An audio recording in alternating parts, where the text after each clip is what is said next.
అన్నాడు ఓటేయడం. ఓటేయడం అంటే ఏం కాదురా బాబు, ఇష్టం ఉండదు ఓటేయడం. వాళ్ళు అక్కడ ఎంత ఇచ్చారు ఓటుకి? ఓటుకి 2000 ఇచ్చారు. ఓటుకి 2000? ఏది టీడీపీని టీడీపీ ఎంత ఇచ్చింది? టీడీపీ 2000, వైసీపీ 2000 ఇచ్చినట్టు ఉంది. నాకు తెలీదు, ఇచ్చారంట. ఇంటికి ఇస్తారు కదా డబ్బులు ఇంట్లో. అదే అంటే మరి నాకు లేదు కదా ఓటు. పెట్టుకోవచ్చు కొన్ని డబ్బులు వస్తాయి కదా. డబ్బుల గురించి అని కాదురా బాబు. ఏది మన డబ్బులు మనకి ఇస్తున్నారు అని అంతే, వెళ్తే ఏ డబ్బులు ఏమి ఇస్తలేదు అది. అవునులే, కాదంట్లా. సర్లే, అది అక్కడ ఏం గెలుతుంది ఏంటని. నాకు తెలిసి అయితే వైసీపీ వస్తుంది. ఎందుకంటే సరైన పోటీ కూడా లేదులే. మరి మీ చెల్లికి పోతున్నా? మీ చెల్లికి లేదు మా చెల్లికి కూడా లేదు. నేను పెట్టుకోవచ్చు కదా పోనీ. అది పెట్టుకోవాలా. నేనైతే కావాలనే పెట్టుకోలేదులే. పాన్ కార్డు ఉంది నీకు? Pan card. పాన్ కార్డా? ఉంది. ఉందేటి? ఏ పడుకోలేదు? మా ఆయన ఏం చేస్తున్నారు? లేదు, మాయ డ్యూటీకి వెళ్ళాడు. అప్పు పడుకోలేదా? పడుకుంది, నువ్వు ఫోన్ చేసేటప్పుడు లేచింది. ఏం చేస్తున్నారు? భోజనం అయిపోయినాయా? అయిపోయింది. మీరు దేనికి చేస్తారా? ఏంటి? మీరు దేనికి చేస్తారు? నేనా? టీడీపీకి వేస్తాను నేను. టీడీపీయా? వైసీపీ కదా? వైసీపీ వేయను. ఏ? ఎందుకు ఆడున్న గవర్నమెంట్లో మనకి ఏమొచ్చిందని. ఒకటి చెప్పనా? 5 ఏళ్ల పాలనలో 3 సంవత్సరాల కరోనాయే ఎత్తుకుపోయింది. ఇప్పుడు రాష్ట్రం నుంచి వచ్చిన ఆదాయం ఏముందరా? ఒక రకంగా చెప్తా, ఇప్పుడు చంద్రబాబు నాయుడు పరిపాలించినంతసేపు జనాలకి మామూలుగా జనానికని కాదు, రాష్ట్రానికి వచ్చి ఇన్కంలో ఎటువంటి నష్టము రాలా. అలాంటప్పుడు ఆడు పాలించాడు. ఎవరు? చంద్రబాబు నాయుడు. ఇప్పుడు ఈ జగన్ ఎక్కిన తర్వాత ఎక్కిన 3 నెలలకో 4 నెలలకో కరోనా అనేది వచ్చేసింది. కరోనా వచ్చి దగ్గర కరోనా, ఒకటో కరోనా, రెండో కరోనా, మూడో కరోనా అనుకొని దగ్గర 3 సంవత్సరాల పాలన రాష్ట్రానికి అసలు ఆదాయం లేకోకుండానే అయిపోయింది. ఎందుకంటే అందరూ లాక్డౌన్ వేసుకుని ఇంట్లో కూర్చున్నారు కదా. అవునా?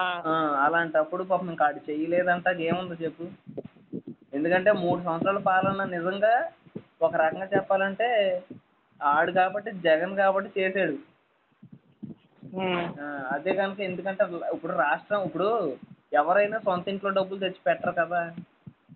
మామూలుగా ఏంటంటే రాష్ట్రం మీద వచ్చిన ఇన్కమ్నే ప్రజలకు ఖర్చు పెట్టాలి, అది మెయిన్. అలాంటప్పుడు రాష్ట్రంలో 3 సంవత్సరాలు కరోనాయే ఎత్తుకుపోయినప్పుడు రాష్ట్రానికి ఇన్కమ్ లేనప్పుడు అలా ఎలా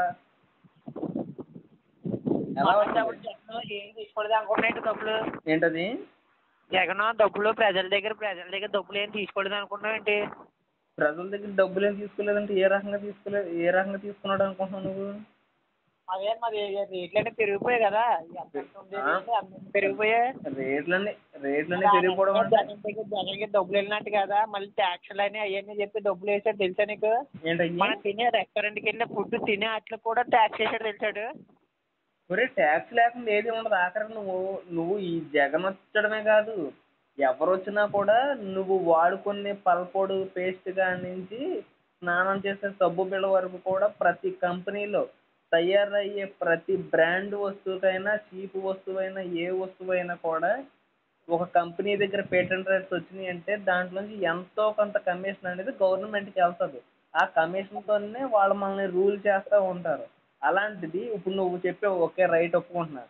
ఇప్పుడు ఒక కంపెనీ ప్రోడక్ట్ మన దగ్గరికి రావాలి, కానీ ఆ కంపెనీలో పనులు చేయడానికి వర్కర్లే ఆగిపోయారు. దీనివల్ల కరోనా వల్ల ఆగిపోతే మరి అప్పుడు అది ఏమవుతుంది?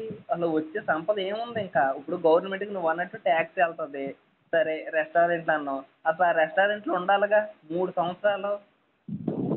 అవునా? 3 సంవత్సరాలు లాక్డౌన్, ఎవరు ఇంట్లోంచి కదలొద్దని చెప్పి అనేటప్పటికి ఆర్థిక వ్యవస్థే ఈ 5 ఏళ్ల పాలనలో ఆర్థిక వ్యవస్థే దెబ్బతినేస్తుంది. అలాంటప్పుడు జగన్ వల్లే మనకి ఏమొచ్చినాయి అని అంటాకి ఏముంది చెప్పు ఒక మాట. ఇప్పుడు ఒక్క రకంగా చెప్తున్నా, అదే కరోనా టైము చంద్రబాబు నాయుడు ఉన్నప్పుడు కనుక వచ్చి ఉంటే ఖచ్చితంగా అసలు చంద్రబాబు నాయుడు అయితే పరిపాలించలేడు ఈ విధంగా, నాకు తెలిసినంత మట్టుకి. వీడు కాబట్టి అలాగే, నాకు తెలిసినంత మట్టుకి వీడు కాబట్టి లాక్కొచ్చాడు అలాగా. ఒరే ఒక మాట చెప్తా ఈయన, అంటే నువ్వు రాజు ఉద్దేశం ఏంటంటే జగన్ గారికి ఓటేయడం న్యాయం అంటావు. నాకు తెలిసినంత మట్టుకు జగన్ ఓటేయడమే న్యాయం. ఎందుకంటే వేరేగా కాదు. ఇప్పుడు కానిస్టేబుల్ ఎగ్జామ్ రాసాం, అవి మధ్యలోనే ఆగిపోయినాయి, ఇవన్నీ ఆగిపోయినాయి, రైటే, కాదని నేను అన్నాను. కాకపోతే ఏంటి అంటే అసలు ఇంతమంది కలిసిపోయారు ఒక్కడి మీద మామూలుగా. సరే అవన్నీ పక్కన పెడదాం, కానీ ఈడొక్కడే 5 ఏళ్ల పాలనలో 3 ఏళ్ల పాలన గవర్నమెంట్కి రాష్ట్రం నుంచి మామూలుగా వచ్చే ఇన్కమ్ అనేది గవర్నమెంట్కి లేదు. ఎందుకంటే కరోనా వల్ల దెబ్బతినేసింది ముందు మెయిన్ రాష్ట్రం. ఎక్కడ ఏ కంపెనీ నుంచి ఇన్కమ్ వచ్చిందిరా పాపం. అయినా అలాగ పాలించుకొచ్చాడు. ఒక మాట చెప్పనా, చంద్రబాబు నాయుడు పాలనలో చంద్రబాబు నాయుడు దిగిపోయి జగన్కి 2018లో సీఎం సీట్ అబ్బు చెప్పేటప్పటికి చంద్రబాబు నాయుడు 2 లక్షల కోట్లు రాష్ట్రాన్ని అప్పుల్లో ఉంచి ఇచ్చాడు. అసలు ఇప్పుడు అప్పుడు ఆర్థిక మనీ ఏం దెబ్బతిన్నదని 2 లక్షల కోట్లు అప్పులు చేసి ఇచ్చాడు మనకి, అవునా కాదా? ఆర్థిక అసలు ఏం దెబ్బతిన్నది చంద్రబాబు నాయుడు పరిపాలించినప్పట్లో? ఏ రోగం వచ్చింది? ఏమైనా లాక్డౌన్లు ఉన్నాయా, లేకపోతే ఏమైనా ఉన్నాయా? ఏమీ లేవు కదా. ఇన్కమ్ వస్తున్నప్పుడే 2 లక్షల కోట్ల అప్పుల్లో ఉంచి రాష్ట్రాన్ని జగన్ చేతిలో పెట్టాడు. అలాగే జగన్ చేతిలో పెట్టిన తర్వాత 2 లక్షల కోట్ల గురించి పక్కన పెడితే అసలు 3 సంవత్సరాల కరోనా టైంలోనే 3 సంవత్సరాలంతా కూడా పోయింది. ఎందుకంటే 1వ లాక్డౌన్, 2వ లాక్డౌన్, 3వ లాక్డౌన్ అని చెప్పి మొత్తం అందరూ ఇంట్లోనే కూర్చున్నారు. అలాంటప్పుడు రాష్ట్రానికి ఇన్కమ్ లేదు కదా. అలాంటప్పుడు కూడా పాలించాడుగా. ఒక రకంగా చెప్పాలంటే ఇంకో ఈ సంవత్సరంన్నర నుంచి ఇంకొక 6 నెలల్లోనే 7 నెలలు దిగిపోతాడు అనుకున్నప్పటి నుంచి కొంతమంది చాలామంది పనులు చేస్తాకే కంపెనీలు కూడా ఫుల్గా రన్ అవుతున్నాయి. అంతకు ముందు వరకు ఏ కంపెనీలు లాక్డౌన్ వల్ల రన్ అవ్వాల. అలాంటప్పుడు పాపం అలా మెయింటైన్ చేసుకుని వచ్చాడంటే మరి ఒక మాట నీకు చిన్న ఎగ్జాంపుల్ చెప్తున్నా. నువ్వు ఒక ఎకరం ఉల్లిపాయ పంట వేసావురా. నువ్వు ఒక ఎకరం ఉల్లిపాయ పంట వేసినప్పుడు ఆ ఎకరం ఉల్లిపాయ పంటలోని వర్షాలు వచ్చి అర ఎకరం ఉల్లిపాయ పంట నాశనం అయిపోయింది.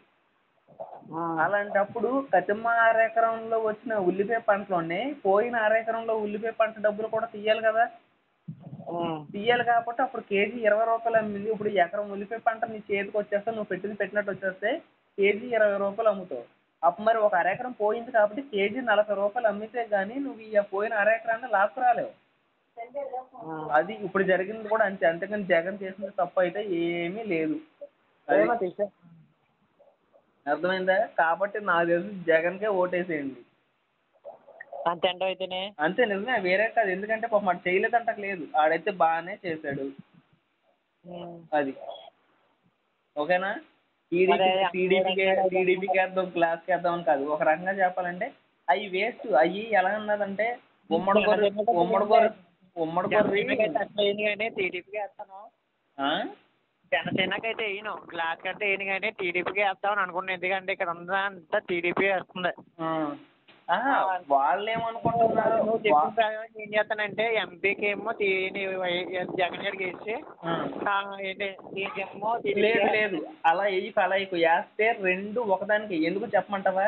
పైన ఒకడు వచ్చి కింద ఒకడు వచ్చాడు అనుకో, అప్పుడు పైనుంచి రావాల్సిన ఫండ్స్ కిందోడికి రావు. వచ్చినా ఆడు పైన ఉన్నవాడిని దెబ్బ కొట్టడం కోసం కిందోడు వచ్చిన పనులు చేపించడం. కాబట్టి పైన కింద కూడా ఒకడే రావాలి. కాబట్టి నాకు తెలిసి, నేను చెప్తున్నానని కాదు, నువ్వు కూడా ఒకసారి ఆలోచించి ఏం చేస్తావంటే నాకు తెలిసి నువ్వు జగన్ గారికి వేసేయి, వైసీపీకే వేసేయి. ఎందుకంటే అదే రైట్. ఎందుకంటే ఒక రకంగా చెప్పాలంటే ఆడికి వాళ్ళ నాన్న ఉన్నప్పటి నుంచి కూడా రాజకీయాల్లో అనుభవం ఉంది. ఈ పవన్ కళ్యాణ్ గారి అనుభవం ఉందా ఏంటి? లేదు. అనవసరం. చంద్రబాబు నాయుడు అంటావా, ఉమ్మడి గొర్రె కూర్చోడి వచ్చిందని చెప్పి 4-5 పార్టీలని కలకం పొలకం చేసుకుని కలుపుకొని ఉన్నాడు. ఒకటి చెప్పనా, ఒక్క పడవ మీద వెళ్ళినోడు ఒడ్డుకు చేరతాడో లేకపోతే మునిగిపోతాడు. కానీ 2 పడవల మీద కాలేసినాడు ఖచ్చితంగా మునిగిపోతాడు. ఇప్పుడు చంద్రబాబు నాయుడు చేసిన పని అదే కాబట్టి ఆడు మునిగిపోతాడు నాకు తెలిసి. బండిలో వేసి వెళ్ళిపోతాడు ఎవడన్నా. మా ఊడు ఫోను బండిలో వేసి పడుకున్నాడు. బండి అడగపోతే బండిలో వెళ్ళిపోతాడు. అదే సరే అయితే ఉంటా. దానికోసం ఫోన్ చేశాను, అక్కడ ఏమొస్తుంది ఏంటని. ఏది వైసీపీ వేసేయండి అందరూ.